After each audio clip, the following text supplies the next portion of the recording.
Ravinder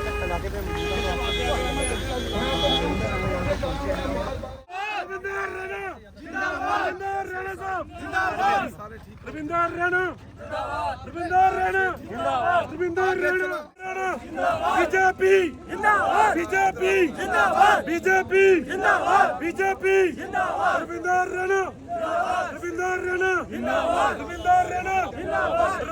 Raina BJP आ गया भाई आ गया। ठीक है जनाब। रविंदर रैना रविंदर रैना शेर आया जिंदाबाद। शेर आया शेर आया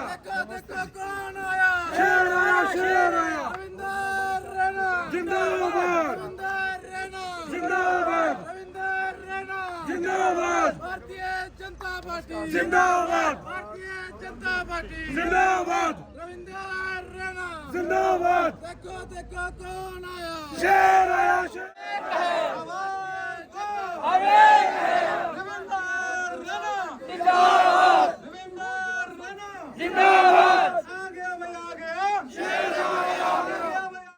दरख्वास्त करूंगा कि तमाम हजरात से रिक्वेस्ट करूंगा कि वो जैसे हमारे प्रधान जी कहते हैं कि दूसरी पार्टी बौखला गई है, ताकि उनके साथ हम बचते हुए कोई ऐसा काम न करें जिससे हमारा जो जीत का सिलसिला जो है इसमें कोई रुकावट आए। उनकी भरपूर कोशिश है। तो जैसा मैंने जिक्र किया था कि आज गांधीयन से और अब्दुल्ला से बचना, हमने उनकी आने वाली पीढ़ी को और परिवारवाद उसको हमने खत्म करना है। कल को लीडर बने हमारे गरीबों में से, जैसे रविंदर रैना जी निकले हैं, हमारे समाज में से और कोई लीडर अपने समाज की खिदमत करने के लिए निकले।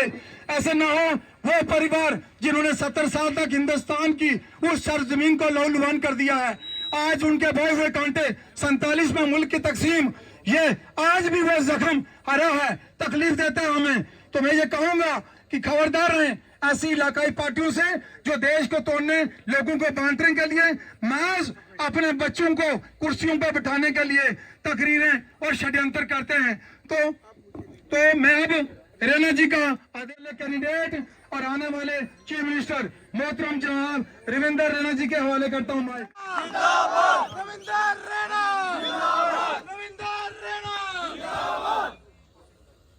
ये साथी यहाँ मेरे साथी दोस्त आए हैं, हाथ खड़ा करके जयकारा लगाएंगे।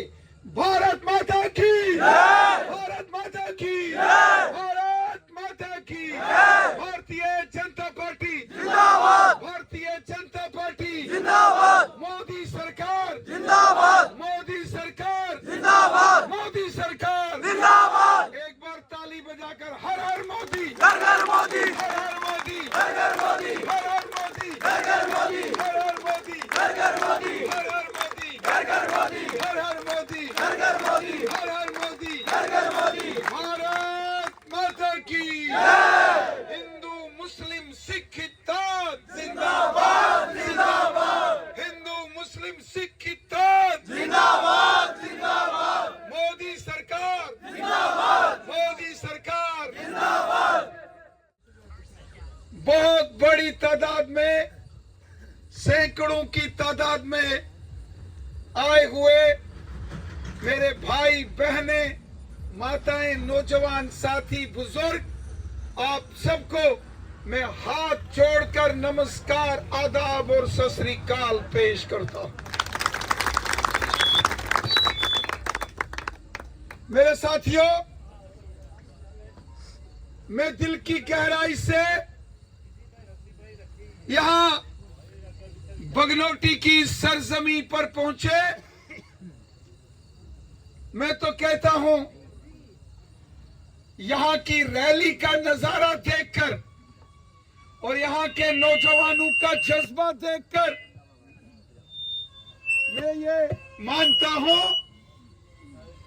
कि कल जो नौशहरा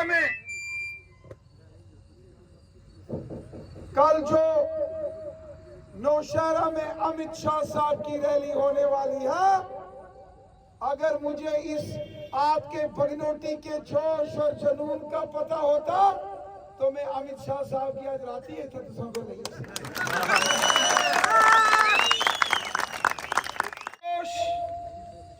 ये आपका जज्बा, ये आपकी भारतीय जनता पार्टी को सपोर्ट ये दिखाती है कि बगनौटी की जनता हो, राजल की जनता, ढील हकीमा की जनता, बहुत बहुत शुक्रिया अदा करता हूं, धन्यवाद करता हूं। मैं देख रहा हूं कि आज की इस महफिल में यहां हिंदू, मुस्लिम, सिख, गुज्जर, बकरवाल, पहाड़ी सब लोग मिलकर आज की इस महफिल में पहुंचे हैं। ये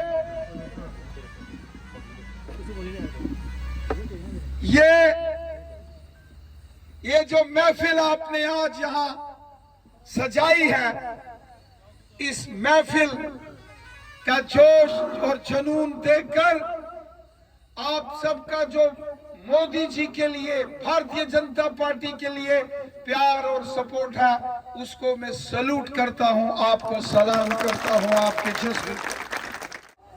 ये एक चीज की गवाही दे रहा है कि आप अक्टूबर को यहां रिजल्ट निकलेगा, आपका जोश, आपका जुनून, आप सबके चेहरे की रौनक, आपके चेहरे की मुस्कुराहट ये बता रही है कि कमल का फूल नौशहरा में बहुत जल्द खिलने वाला है। जिंदाबाद। मेरी माताएं, बहनें, नौजवान साथी, बुजुर्ग, जैसा कि मास्टर ओम प्रकाश साहब ने बताया है कि 22 सितंबर एतवार कल सुबह हमारे देश के होम मिनिस्टर, आप जानते हैं ना उनको, क्या नाम है? अमित शाह जी।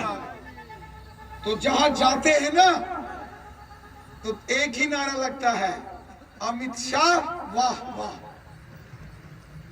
वही अमित शाह जो मोदी साहब के साथ कदम से कदम मिलाकर चलते हैं, वही अमित शाह साहब जिन्होंने पहाड़ियों को एसटी स्टेटस दिया है, वो कल यहाँ नौशहरा में आ गए।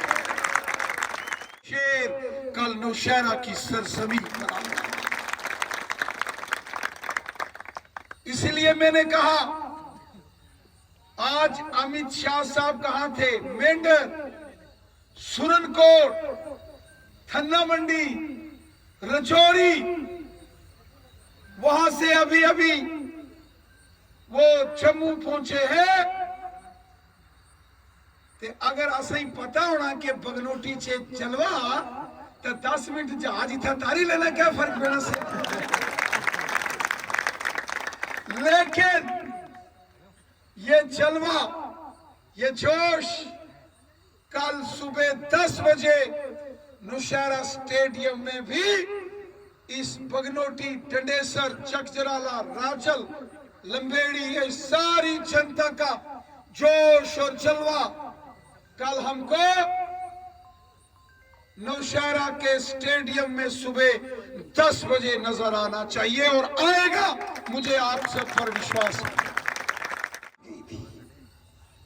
और 3.5 साल में मैंने कोशिश की कि नौशहरा कॉन्स्टिट्यूंसी, चाहे वो नौशहरा शहर हो, नौशहरा वेस्टर्न एरिया हो, बॉर्डर का एरिया हो, लाम लड़ोका, पुखरनी, कंपला का एरिया हो, नारियां चिंगस का एरिया हो, या फिर सेरी, सियाल, कलाल का एरिया हो, बाजाबाई, कांगड़ी का एरिया हो, या फिर ये बगनौटी, टंडेसर, लंबेड़ी, चकजराला का एरिया हो, मैंने पूरी ईमानदारी के साथ काम किया और पूरी कॉन्स्टिट्यूंसी के अंदर 3.5 साल में कितनी सड़कें बनी गांव गांव में, कितने बिजली के ट्रांसफार्मर लगे, कितने पानी के प्रोजेक्ट मैंने सैंक्शन कराए, बॉर्डर के ऊपर बंकर बनाए। जो नौशहरा का डिग्री कॉलेज है, नौशहरा का डिग्री कॉलेज, ये एक एक छोटे से एक मिडिल स्कूल में नौशहरा का डिग्री कॉलेज चलता था। ये जब रविंदर रैना को नौशहरा की कॉन्स्टिट्यूंसी के लोगों ने एमएलए बनाया तो रविंदर रैना ने नौशहरा में शानदार डिग्री कॉलेज की बिल्डिंग बना के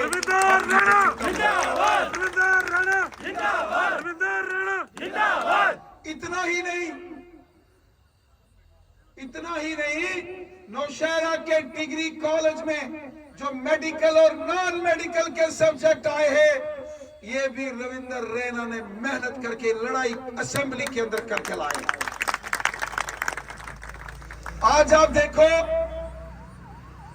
जहां बस डूब गई थी राजपुर किला धराल में और भाटा के बीच में कमीला में, आज वहां पुल बन रहा है, ढलिया का पुल बन रहा है।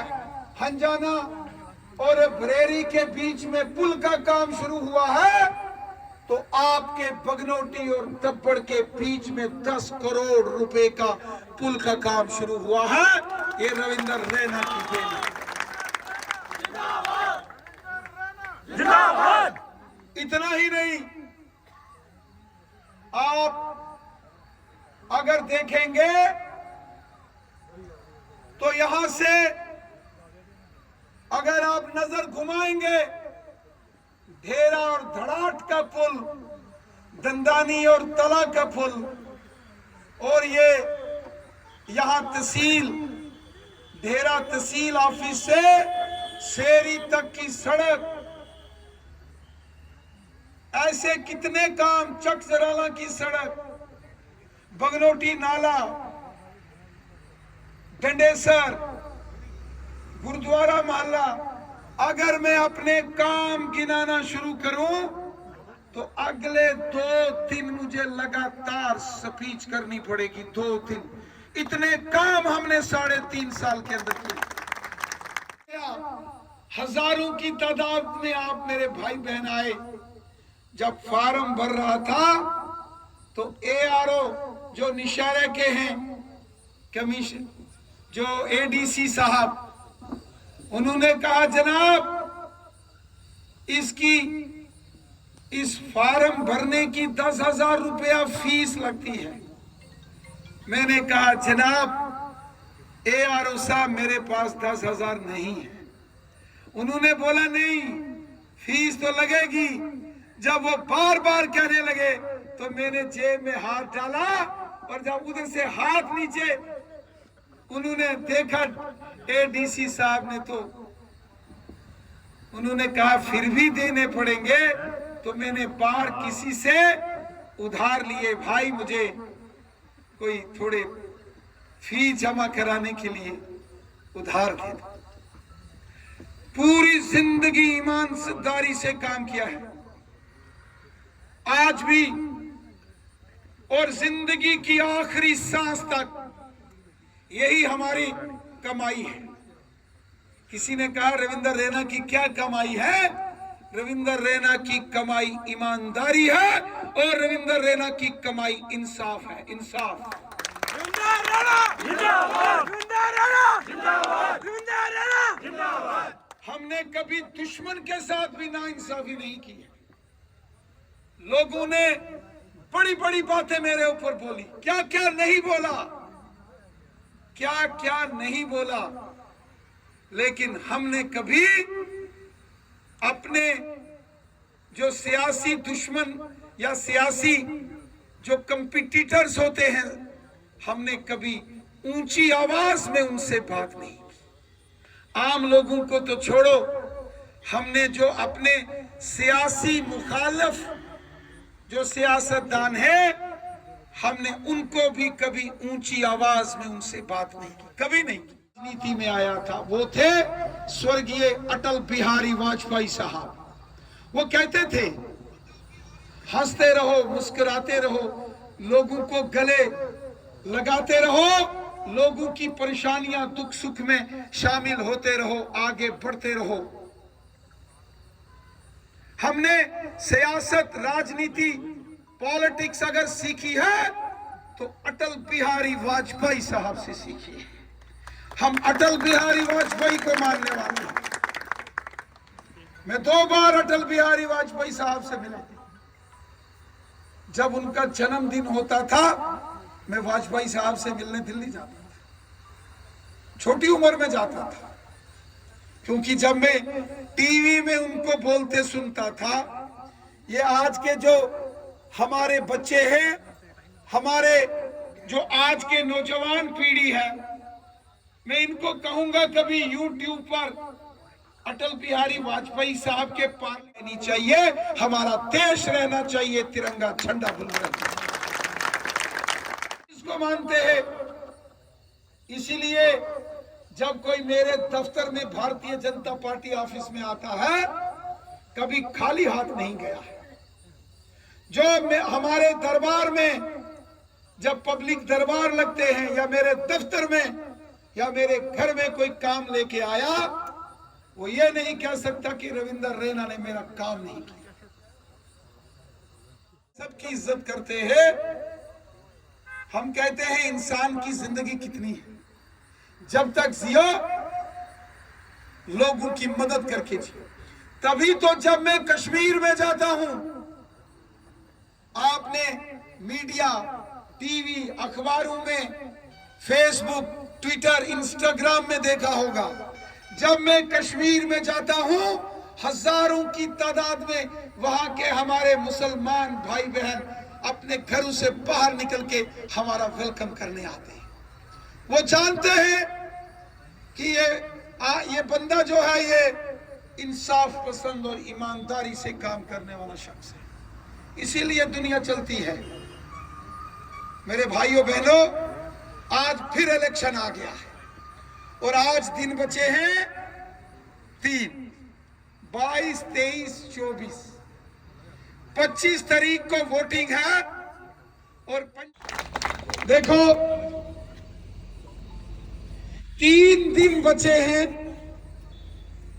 और इन 3 दिन में आप जो मेरे भाई बहन यहां बगनौटी के इस मार्केट में इतने तादाद में आए हैं, मैं आपसे एक गुजारिश करता हूं। आप लोग सारे सियासी तजुर्बेकार लोग हो, रोज टीवी अखबार पढ़ने वाले, देखने वाले लोग। एक तरफ भारतीय जनता पार्टी है, प्रधानमंत्री मोदी साहब है, कमल के फूल का निशान है, तो दूसरी तरफ एनसी पार्टी और डॉक्टर फारूक अब्दुल्ला।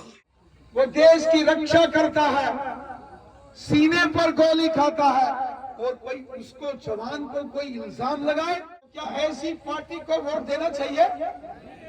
देना चाहिए क्या भाई?